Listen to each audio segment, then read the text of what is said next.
From Tampa Bay streaming news leader, this is ABC Action News.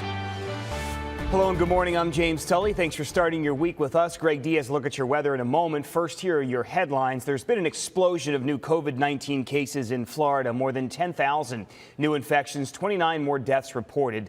Last time we saw cases that high was back in July. More than 1,500 of those cases were here in the Bay Area. Every Bay Area county reported triple digits except for Hernando and Citrus.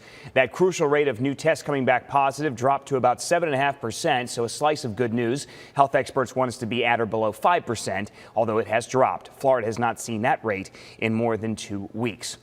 Lakeland firefighters say the toy drive must go on despite the pandemic. Starting today, the Lakeland Fire Department will be hosting its annual toy drive and doing so through December 16th. They ask everyone dropping off toys to any of their fire stations wear a mask, and all toys will be sanitized by them. The toy drive will help make Christmas for kids in the Children's Home Society of Greater Lakeland and the Dream Center of Lakeland. The Bucs took care of business against the Panthers yesterday, beating Carolina 46-23, increasing their odds of making the playoffs. They still trail the Saints in the division, but Tom Brady had 4 touchdowns and Ronald Jones did this. Ran for 192 yards, including a 98-yard rushing touchdown, the longest offensive scoring play in franchise history. Bucs improve to 7-3.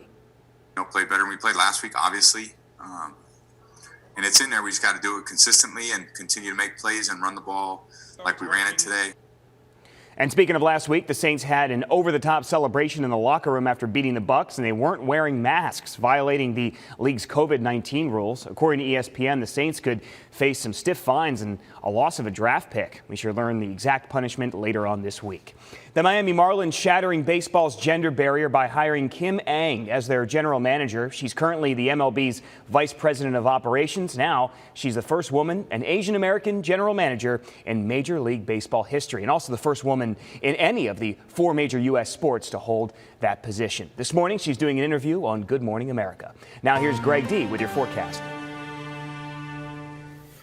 And we got some really nice weather headed our way. Hello, everybody, with a cold front moving by later on this afternoon. This won't be a really strong cold front in terms of rainfall. I don't expect a lot of that. Temperatures starting off in the 70s this morning to the low 80s this afternoon. Chances for rain down to about 0 for the afternoon. There could be a shower to the east of Tampa. I think all we'll see in Tampa later after lunchtime is a few scattered clouds moving by, and then that humidity really starts to drop off. Dew points near 70 in the morning to the mid-60s by later tonight, and it turns even nicer in Florida's most accurate 7-day forecast. Check it out right now in the ABC Action News app.